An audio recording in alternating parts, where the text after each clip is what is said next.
Welcome to my YouTube channel. This is పోతు Krishna Kumar.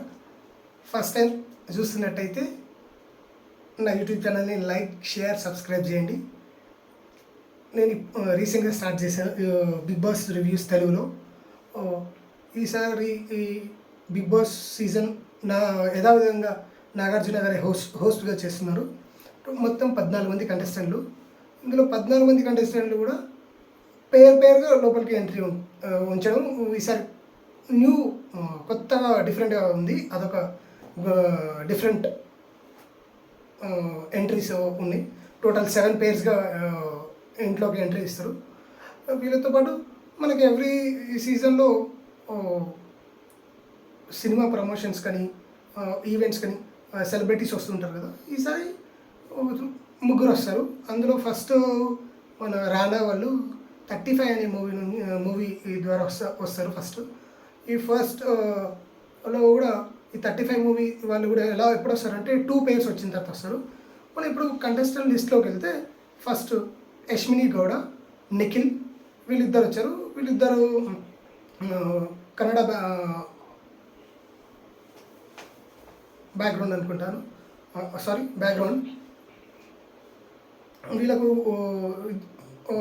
యష్మిని గౌడకేమో 120K followers ఉన్నారు. నిఖిల్ కూడా ఆల్మోస్ట్ సేమ్ అంతే. వీళ్ళిద్దరు ఫస్ట్ పేర్గా హౌస్లోకి ఎంట్రీ ఇస్తారు. వీళ్ళిద్దరు తర్వాత విష్ణు అండ్ ప్రేరణ వీళ్ళిద్దరు సెకండ్ పేర్ హౌస్లోకి ఎంట్రీ ఇస్తారు. వీళ్ళు ఫస్ట్ కూడా ఒకటేసారి రారు. ఫస్ట్ యష్మిని కూడా వచ్చిన తర్వాత నాగార్జున గారు నీతో పాటు ఇంకొకరు తీసుకొని వెళ్ళాలి, సో అప్పుడు నువ్వు సెలెక్ట్ చేసుకొని ఒక నార్మల్ ఒక బోర్డ్ లాంటిది ఉంటుంది. దానిలో 3 కలర్స్ ఉంటాయి, ఎల్లో, రెడ్, గ్రీన్ అని. అందులో మీరు ఏదైనా సెలెక్ట్ చేసుకుంటే దానిలో వాళ్ళ ఫర్ ఎగ్జాంపుల్ వాళ్ళు ఎలాంటి బిహేవియర్స్ అంటే డ్యాన్స్ లేకపోతే అంటే అమాయకత్వాల అలాంటి ఒక పాయింట్స్ అనేవి కొన్ని ఉంటాయి.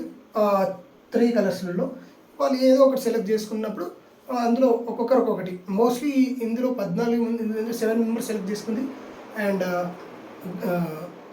రెడ్ అండ్ ఎల్లో, గ్రీన్ ఒక్కరే సెలెక్ట్ చేసుకున్నారు. నాకు చూసిన వరకు మొత్తంలో 3 అవర్స్ ఈరోజు మొత్తం big boss season first day కాబట్టి 3 అవర్స్ ఈ సీజన్ ఎలా ఉంటుందో ఈసారి కూడా అలాగే ఉంది. సెకండ్ పేర్గానేమో విష్ణు అండ్ ప్రేరణ వీళ్ళిద్దరు. ఇందులో ప్రతి పేర్లో ఓ మేల్ ఒక ఫీమేల్ కంటెస్టెంట్ రావడం జరిగింది. వీళ్ళు 2 ప్లేయర్ వచ్చిన తర్వాతనే రానా గారు, నివేత థామస్ గారు ఇద్దరు ఇంట్లోకి వెళ్ళడం, వాళ్ళతో గేమ్ ఆడడం. గేమ్ కూడా ఏంటిదంటే బాటిల్ ఫ్లిప్ చేసి ఫోమ్ ఉంటుంది. ఫోమ్ని ముందు వరకు 4 స్టేజెస్ ఉంటాయి. రెడ్ వరకు తీసుకురావాలి. ఎవరైతే విన్ అవుతారో వాళ్ళు ఆపోజిట్ టీంకి ఆ ఫోమ్ని పూసేయడం. ఈ 2 జరిగాయి. ఇది అయిపోయిన తర్వాత నెక్స్ట్ ఓమాదిత్య అండ్ సోనియా వీళ్ళిద్దరు వచ్చారు, థర్డ్ పేర్.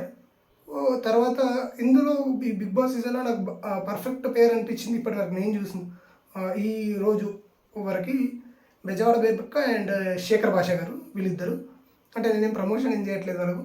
నాకు ఇప్పటికీ నాకు ఉన్న సబ్స్క్రైబర్లు చాలా తక్కువ. మీరు లైక్ అండ్ షేర్ సబ్స్క్రైబ్ చేస్తేనే నాకు మీ నుంచి సపోర్ట్ వస్తే నాకు కూడా కొత్త కంటెంట్ అనేది మీ ముందుకు తీసుకురాగలుగుతాను. ఇప్పుడు ప్రజెంట్ అయితే నేను ఈ బిగ్ బాస్ కంటెంట్తో మీ ముందుకు వస్తాను. ఇప్పుడు మ్యాటర్లోకి వద్దాం. 4th పేరు వచ్చేసరికి బెజవాడ బేబక్క అండ్ శేఖర్ భాష గారు. వీళ్ళిద్దరు ఎనర్జెటిక్ పర్ఫార్మెన్స్ ఉంది వీళ్ళిద్దరి దగ్గర. వీళ్ళిద్దరిలో ప్లస్ పాయింట్స్ ఏంటంటే మాటకారితనం. వీళ్ళు ఈజీగా అంటే బాగా మాట్లాడగలుగుతారు. ఏదైనా సరే మంచిగా మాట్లాడి ఎంటర్టైన్మెంట్ అయితే వీళ్ళిద్దరి నుంచి అయితే నేను ఎక్స్పెక్ట్ చేసింది. టోటల్ 14 కంటెస్టెంట్లో వీళ్ళే ఆల్మోస్ట్ ఒక 30% ఇస్తారని నేను అనుకుంటాను వీళ్ళిద్దరు కలిపితే. అందులో బెజవాడ బేబక్క గారు ఆల్మోస్ట్ 16% ఇస్తారు. 14% మన శేఖర్ బాస్ ఇవ్వచ్చు. కిరాక్ సీత అండ్ నాగమణికంట వీళ్ళిద్దరు పేరు ఏందని చూసినప్పుడైతే కిరాక్ సీత ఓకే, బట్ నాగమణికంట కొంచెం సైలెంట్. బట్ మేబీ సైలెంట్ కూడా వైలెంట్ అయ్యే ఛాన్సెస్ ఉంటాయి, చెప్పలేం కదా. అదే నెక్స్ట్ పృథ్వీ అండ్ విష్ణుప్రియ వీళ్ళు 6th పేర్కి వచ్చిండ్రు. విష్ణుప్రియ అంటే మనకు తెలిసిందే, ఈటీవీ షోస్లో యాంకర్గా చేసింది. యాంకర్గా అయితే చేసింది బాగా, యాక్టర్గా కూడా కొన్ని సినిమాలో కూడా చేసింది. Next last and final Nainika and Afridi. వీళ్ళిద్దరు పేరు కూడా సెకండ్ బాగా ఎంటర్టైన్మెంట్ చేసే జోన్లో వీళ్ళు ఒక 25% నేను అనుకుంటున్నా. ఇందులో అఫ్రీద్ 15% చేయగలుగుతారు. నాకు తెలిసి బేబక్కకి టగ్గఫర్ ఇచ్చేది అఫ్రీదే అనుకుంటున్నాను నేనైతే. ఎందుకంటే క్యాండిడేట్ మాట్లాడే తత్వం కానీ ఈజీగా ఫ్రెండ్లీ నేచర్ ఉన్న పర్సన్. అంటే తన వీడియోస్ చూడడం కానీ తన సోషల్ మీడియా యూట్యూబ్ ఛానల్ చూడడం అవన్నీ చూస్తే ఈజీగా స్పాంటేనియస్గా మాట్లాడే గ్రాప్నెస్ అయితే అఫ్రీద్కి ఉంది. అండ్ నైనిక వచ్చేసరికి మీకు తెలిసిందే డీ షోలో పనిచేసింది, డీ షోలో తను డాన్సర్గా ఇంట్రడ్యూస్ అయింది.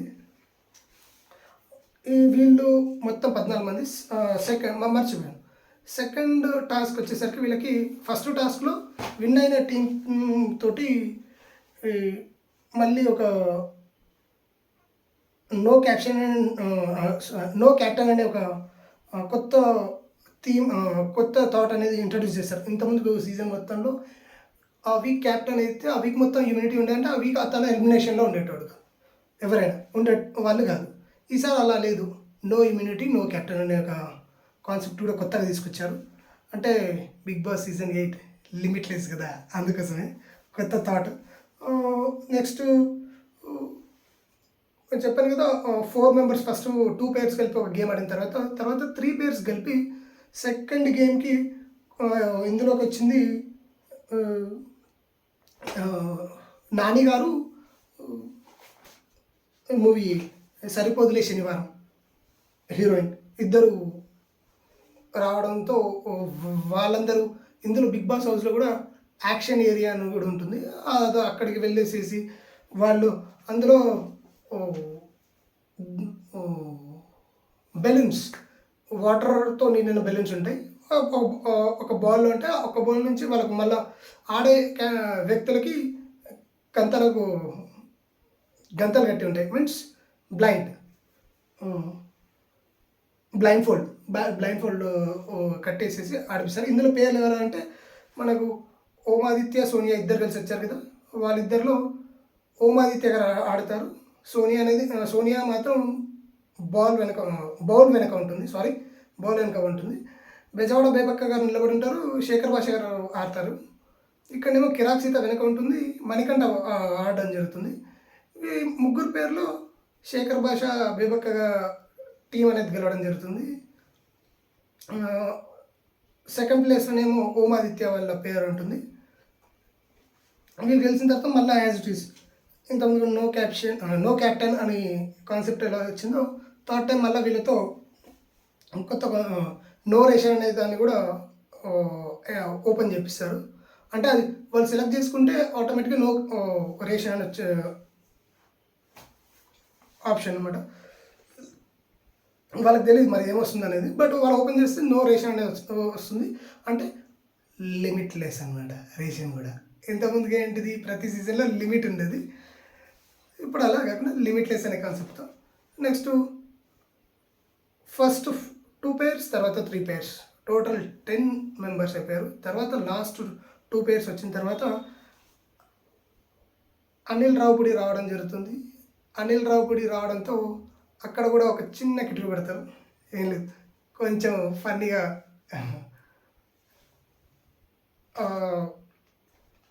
కంటెస్టెంట్ మొత్తం ఎంటర్టైన్ చేయడం కోసం నేను వచ్చాను, ఇందులో లీస్ట్ పర్ఫార్మెన్స్ ఉన్న వాళ్ళని ఒకరిని తీసుకొని రమ్మన్నారు, వాళ్ళ ప్లేస్లో వేరే వాళ్ళు వస్తారని చెప్తారు. అప్పుడు మొత్తం ఓటింగ్ అనేది పెట్టడంతో ఆ ఓటింగ్లో నాగమణికంటకి 4 ఓట్స్ వస్తాయి. 4 ఓట్స్ రావడంతో నాగమణికంటను బయటికి తీసుకెళ్తా అన్నట్టు యాక్ట్ చేస్తూ పూల్ దగ్గరికి వెళ్ళిన తర్వాత నాగమణికంటతో పాట పాడిపిమంటారు. మీకు ఏ పాట వచ్చి అంటే శివుడిది అని చెప్తారు. శివుని మీద ఒక పాట పాడతారు, భగవంతుని శివుని. అలా అది అయిపోయిన తర్వాత లేదు మీతో గేమ్ ఆడాలి అని గేమ్ ఆడతారు. అండ్ లాస్ట్ 4 కలిపి స్ట్రా లాంటి దాంతో red and blue colour balls ఉంటాయి, వాటిని సెంటర్లో హోల్లో పడేటట్లు చేయాలి. ఎవరు ఎక్కువ వేస్తే వాళ్ళు విన్నర్స్. అలా నైనిక అండ్ అఫ్రీద్ టీం అనేది గెలుస్తుంది. అప్పుడు వాళ్ళు గెలవడంతో థర్డ్ మూడో ఆప్షన్ కూడా ఓపెన్ చేస్తే అందులో నో మనీ అనేది తెలుస్తుంది. తర్వాత మొత్తం నాగార్జున మొత్తం కంటెస్టెంట్ యాక్షన్ రూమ్లోకి తీసుకొచ్చి ఈసారి అమౌంట్ కూడా రివీల్ చేద్దామని ఒక సస్పెన్స్ని ఓపెన్ చేస్తారు. అందులో ఒక బాక్స్ ఉంటుంది. బాక్స్ మొత్తం వాళ్ళు వచ్చిన తర్వాత సడన్గా ఒక చిన్న హర్రర్ థీమ్ తోటి దాన్ని ఓపెన్ చేపిస్తే 0 అని కనబడుతుంది. అంటే లిమిట్లెస్ అని. ఈ విధంగా ఈ రోజు వరకు అయితే ఎపిసోడ్ డే 1 ఎపిసోడ్ అనేది కంప్లీట్ అయింది. ఇంకా రేపటి నుంచి అనేది అసలైన ఎపిసోడ్ అనేది స్టార్ట్ అవుతుంది. మేబీ రేపటి నుంచి